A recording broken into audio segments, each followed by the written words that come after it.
Current affairs के video में हमारा पहला प्रश्न है, भारत और किस देश के बीच में अजय वॉरियर नाम का संयुक्त सैन्य अभ्यास आयोजित किया जाएगा? तो आंसर होगा ऑप्शन सी, ब्रिटेन। तो अभी 13 फरवरी से लेकर के 26 फरवरी तक भारत और ब्रिटेन के बीच में ये अजय नाम का संयुक्त सैन्य अभ्यास होगा। याद रखना ये इसका 5वां संस्करण होगा। अच्छा, ये होगा कहाँ पे? तो इंग्लैंड के सैलिसबरी मैदानी क्षेत्र में इसका आयोजन किया जाएगा। अच्छा, वैसे ब्रिटेन के साथ हम कौन कौन से अभ्यास करते हैं? तो कोंकण अभ्यास हम करते हैं इसके साथ, जो कि एक नेवल एक्सरसाइज है। इसके साथ हम एक इंद्रधनुष अभ्यास भी करते हैं, जो कि एक एयर एक्सरसाइज है।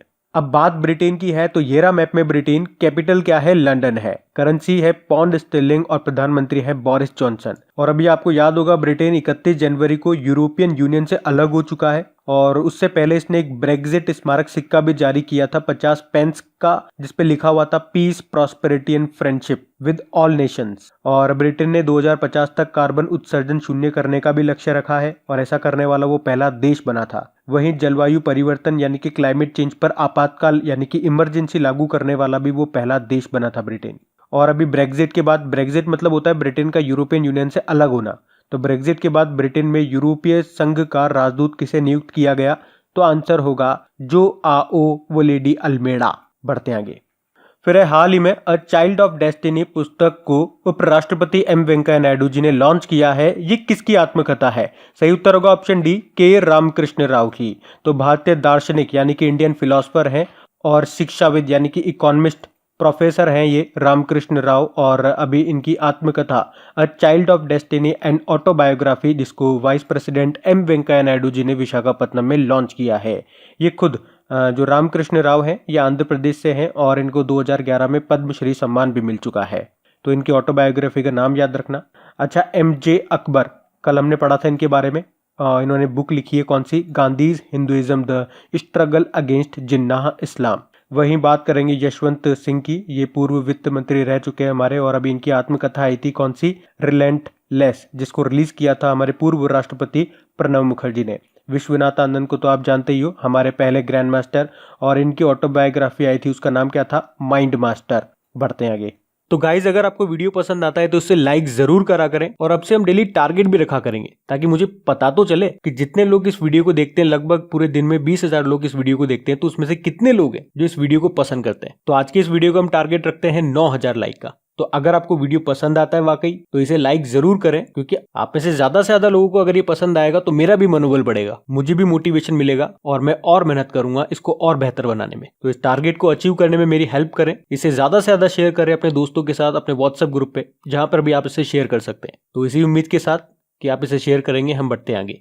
फिर है राष्ट्रीय वित्तीय प्रबंधन संस्थान का नाम बदलकर किनके नाम पे रखा जाएगा? तो आंसर होगा ऑप्शन सी, अरुण जेटली जी के नाम पे। तो अभी फरीदाबाद में स्थित national institute of financial management का नाम बदलकर Arun Jaitley national institute of financial management करा जाएगा। अच्छा, अरुण जेटली जी से आपको याद आया होगा, इनके नाम पे एक स्टेडियम का नाम भी रखा गया था। दिल्ली में है वो स्टेडियम, फिरोज शाह कोटला स्टेडियम, उनका नाम इनके नाम पे रखा गया। वहीं अटल जी की बात करेंगे, अभी रिसेंटली एक सुरंग का नाम इनके ऊपर रखा गया है। हिमाचल प्रदेश की सुरंग है रोहतांग सुरंग, और उसका नाम बदलकर अटल सुरंग रख दिया गया। वहीं डॉक्टर श्यामा प्रसाद मुखर्जी की बात करेंगे, रिसेंटली अभी कोलकाता बंदरगाह का नाम बदलकर इनके ऊपर रखा गया है। और एक सुरंग, एक टनल है जम्मू कश्मीर की जिसका नाम है चेनानी नाशेरी, सबसे लंबी सुरंग है ये, उसका नाम भी इन्हीं के नाम पे रखा गया है, डॉक्टर श्यामा प्रसाद मुखर्जी। भारतीय जनसंघ के संस्थापक हैं ये। बढ़ते आगे। फिर है हाल ही में 33वां अफ्रीकी संघ शिखर सम्मेलन का आयोजन कहाँ पे किया गया? तो सही उत्तर होगा ऑप्शन है, इथोपिया में। तो अफ्रीकन यूनियन समिट 2020 का ये 33वां संस्करण है जो अभी कहाँ पे हुआ? इथोपिया की राजधानी अदिस अबाबा में हुआ, जिसकी थीम क्या रही? साइलेंसिंग द गन्स, क्रिएटिंग एड्रेसिव कंडीशन फॉर अफ्रीकाज डेवलपमेंट। और इसमें अफ्रीकी देशों के सरकारी अधिकारी शामिल हुए और साउथ सुडान और लीबिया में जो संघर्ष चल रहे हैं, जो हिंसा चल रही है, उसको समाप्त कैसे किया जा सके, इस पर चर्चा की गई। अच्छा, ये 33वां संस्करण था जो कि इथोपिया में हुआ। अगले साल 2021 में जो 34वां सम्मेलन होगा वो कहां पे होगा? डेमोक्रेटिक रिपब्लिक ऑफ कोंगो में होगा। तो ये भी आप याद रखना। बात इथोपिया की है तो ये रहा मैप में इथोपिया। कैपिटल क्या है? एडिस अबाबा है। करेंसी है बिर। अच्छा, अभी इथोपिया न्यूज में रहा था, क्यों? क्योंकि इथोपिया की पहली महिला राष्ट्रपति बनी थी अभी। कौन? सोहेल वर्क जेवड़े। इसके प्रधानमंत्री भी अभी न्यूज में थे, बहुत ज्यादा न्यूज में थे। क्योंकि 2019 को नोबेल पीस प्राइज मिला था इनको। क्या नाम है उनका? अभी अहमद। अच्छा, पीस प्राइज से याद आया, याद रखना अभी 2020 का जो नोबेल पीस प्राइज है उसके लिए नॉमिनेट किया गया है एक बार फिर से ग्रेटा थुनबर्ग को। मैंने कहा एक बार फिर से, क्योंकि 2019 में भी इनको नॉमिनेट किया गया था लेकिन मिला नहीं था। वहीं अभी दिसंबर जनवरी में हमने पढ़ा था कि इथोपिया ने अपना पहला सैटेलाइट लॉन्च किया था चाइना की मदद से, और इस तरह से इथोपिया 11वें नंबर का अफ्रीकी देश बना था सैटेलाइट लॉन्च करने वाला। अगर आपसे पूछा जाए ना कभी कि पहला अफ्रीकी देश कौन सा है जिसने अपना सैटेलाइट लॉन्च किया था, तो आंसर देना इजिप्ट। वहीं अगर बात करें दुनिया का सबसे निर्जन स्थान यानी कि मोस्ट अनहैबिटेबल, जहां पे कोई भी नहीं रह सकता, जीव जंतु भी नहीं है, वो प्लेस कहां पे मिला था? अभी इथोपिया में मिला था, जिसका नाम था डल्लोल जियोथर्मल फील्ड। तो ये भी आप याद रखना, बढ़ते हैं आगे। फिर है हाल ही में औद्योगिक प्रदर्शनी एनजी एक्सपो 2020 का आयोजन कहां पे किया जाएगा? तो आंसर होगा ऑप्शन डी, वडोदरा में। तो गुजरात के वडोदरा में 15 से लेकर 17 फरवरी तक विशाल औद्योगिक प्रदर्शनी एनजी एक्सपो 2020 के 6ठे संस्करण का आयोजन किया जाएगा। तो मेक इन इंडिया के उत्पादों को बढ़ावा देने के लिए FSSI यानी कि federation of small scale industries इस मेगा प्रदर्शनी का आयोजन करेगी।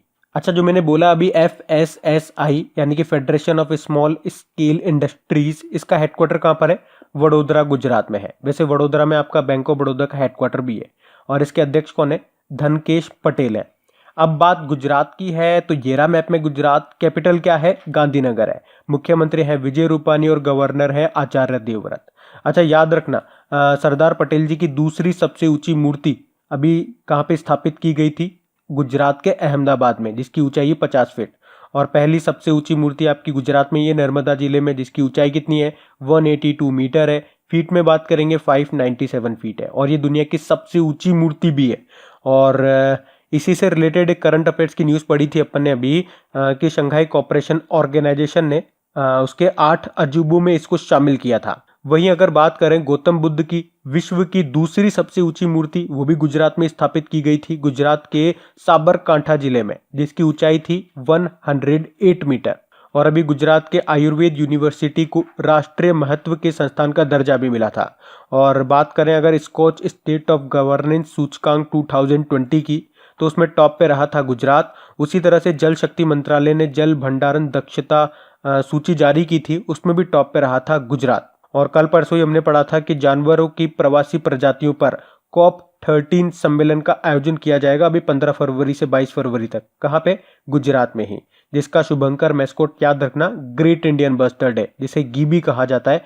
ग्रेट इंडियन बस्टर्ड आपकी के पक्षी है, ये भी याद रखो। बढ़ते आगे। फिर है हाल ही में विश्व स्तर पर विज्ञान में महिलाओं और बालिकाओं का अंतरराष्ट्रीय दिवस कब मनाया गया? सही उत्तर होगा ऑप्शन सी, 11 फरवरी को, यानी कि international day of women and girls in science.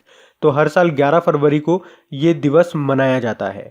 ये दिन साइंस एंड टेक्नोलॉजी में महिलाओं और बालिकाओं की महत्वपूर्ण भूमिका को चिन्हित करने के लिए मनाया जाता है।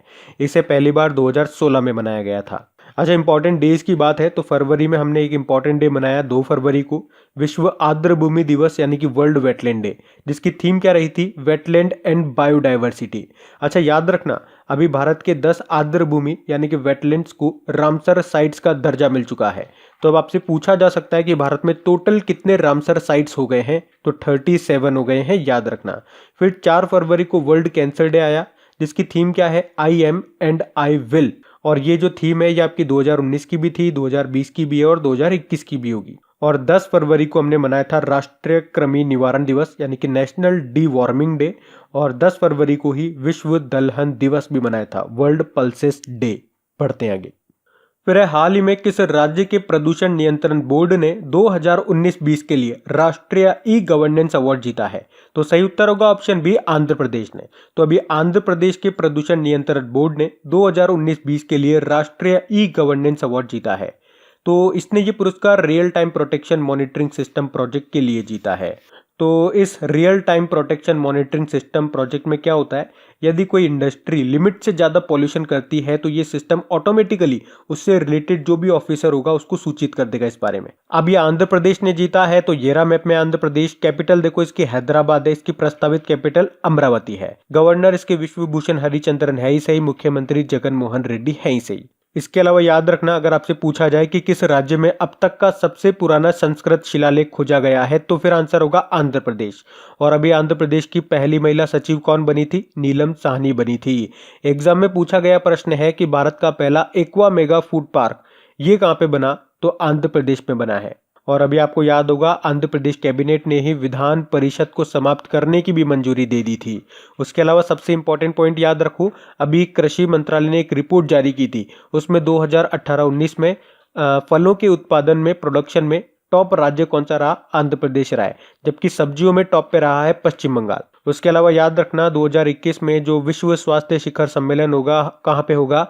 आंध्र प्रदेश के विशाखापत्तनम में। और विशाखापत्तनम में इस साल हमारी इंडियन नेवी एक एक्सरसाइज भी करेगी, उसका नाम क्या है? मिलन, MILAN, मिलन। और अभी आपको याद होगा, देश का पहला दिशा पुलिस स्टेशन ये कहाँ पे खुला है? आंध्र प्रदेश में ही खुला है। और कल ही हमने पढ़ा था, आंध्र प्रदेश में एक महोत्सव भी मनाया जा रहा है। क्या नाम है उस महोत्सव का? बेलम गुफा महोत्सव। पढ़ते हैं आगे। फिर है, हाल ही में नेशनल स्नूकर चैंपियनशिप में किसने पुरुष खिताब जीता है? तो आंसर होगा ऑप्शन बी, आदित्य मेहता ने।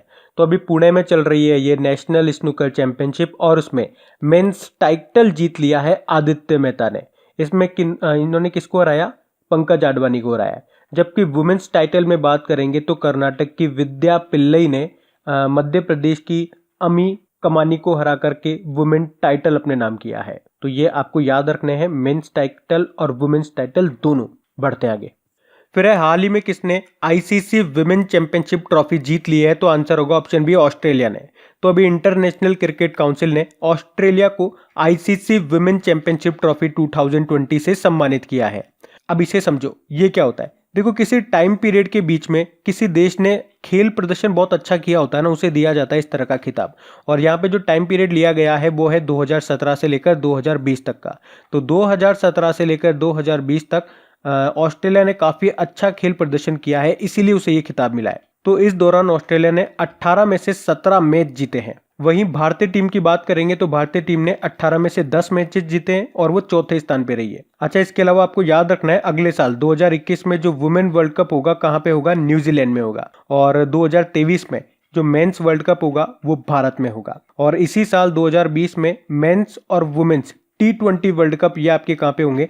ऑस्ट्रेलिया में होंगे। और परसों ही हमने पढ़ा था ICC अंडर 19 वर्ल्ड कप जो साउथ अफ्रीका में हुआ था, जिसे किसने जीता? बांग्लादेश ने जीता पहली बार। और किसको हरा करके? भारत को हरा करके। ये सारे पॉइंट याद रखने। बढ़ते आगे। फिर है, हाल ही में किस देश ने हाथियों के शिकार के लिए लाइसेंस की नीलामी की है? तो आंसर होगा ऑप्शन सी, बोत्सवाना। तो एक्चुअली में साउथ अफ्रीका का जो ये देश है बोत्सवाना, इसमें सबसे ज्यादा हाथियों की जनसंख्या पाई जाती है। तो अभी बोत्सवाना सरकार ने मानव पशु संघर्ष को कम करने के लिए हाथियों का शिकार करने के लिए लाइसेंस की नीलामी की है। अब बात बोत्सवाना की है तो ये रहा मैप में बोत्सवाना। कैपिटल क्या है? गैबरोने। करेंसी है पूला। अच्छा, मैं अगर आपसे पूछूं कि विश्व हाथी दिवस हम कब मनाते हैं, तो फिर आपका आंसर क्या रहेगा? 12 अगस्त को। अच्छा बताओ, भारत के किन किन राज्यों में हाथी जो है वो नेशनल एनिमल है, राजकीय पशु है? तो आपका आंसर होगा 3 में, कर्नाटक में, केरल में और झारखंड में। ये आप याद रखना। बढ़ते आगे। फिर है, हाल ही में ई गवर्नेंस पर 23वें राष्ट्रीय सम्मेलन 2020 का आयोजन किस शहर में किया गया? तो आंसर होगा ऑप्शन सी, मुंबई में। तो अभी महाराष्ट्र के मुंबई में ई गवर्नेंस 2020 पर राष्ट्रीय सम्मेलन का आयोजन किया गया। तो इसकी थीम क्या रही थी? India 2020 digital transforming. तो इसमें डिजिटल प्लेटफॉर्म के उपयोग को बढ़ावा देने पर फोकस किया गया। बढ़ते आगे। फिर है, हाल ही में किस राज्य ने मुख्यमंत्री परिवार समृद्धि योजना लॉन्च की है, जिसके तहत जरूरतमंद परिवारों को 6,000 रुपए की वार्षिक सहायता दी जाएगी? तो आंसर होगा ऑप्शन है, हरियाणा। तो अभी हरियाणा के मुख्यमंत्री मनोहर लाल खट्टर जी, उन्होंने मुख्यमंत्री परिवार समृद्धि योजना लॉन्च की है। तो इस योजना के तहत राज्य के जरूरतमंद परिवारों को 6,000 रुपए की वित्तीय सहायता दी जाएगी। और इस योजना का लाभ उन परिवारों को होगा जिनकी वार्षिक आय यानी कि पर ईयर इनकम 1,80,000 रुपए से कम है और उनके पास 5 एकड़ से कम की भूमि है। अच्छा, इसी योजना से मिलती जुलती एक केंद्र सरकार की योजना भी आपको याद आएगी, जिसका नाम है प्रधानमंत्री किसान सम्मान निधि योजना, जिसमें किसानों को 6,000 रुपए साल के दिए जाते हैं, 2,000 रुपए करके। अब यहाँ पे बात हरियाणा की है, तो ये रहा मैप में हरियाणा। कैपिटल क्या है? चंडीगढ़ है। पंजाब की भी कैपिटल चंडीगढ़ है। और गवर्नर हरियाणा के हैं सत्यदेव नारायण आर्य। मुख्यमंत्री कौन बने थे? मनोहर लाल खट्टर जी। और उप मुख्यमंत्री बने थे दुष्यंत चौटाला। अच्छा, याद रखना भी कुछ समय पहले हरियाणा सरकार ने अटल किसान मजदूर कैंटीन भी शुरू किए थे, जहाँ पे मजदूरों और किसानों को 10 रुपए में खाना मिलता है। और अभी हरियाणा सरकार ने 2020 को सुशासन संकल्प वर्ष के रूप में मनाने की भी घोषणा की थी। सुशासन दिवस अपन मनाते हैं अटल जी के जन्मदिन को 25 दिसंबर को। और अभी आपको याद रखना है, हरियाणा के फरीदाबाद में अंतरराष्ट्रीय सूरज कुंड मेला चल रहा है।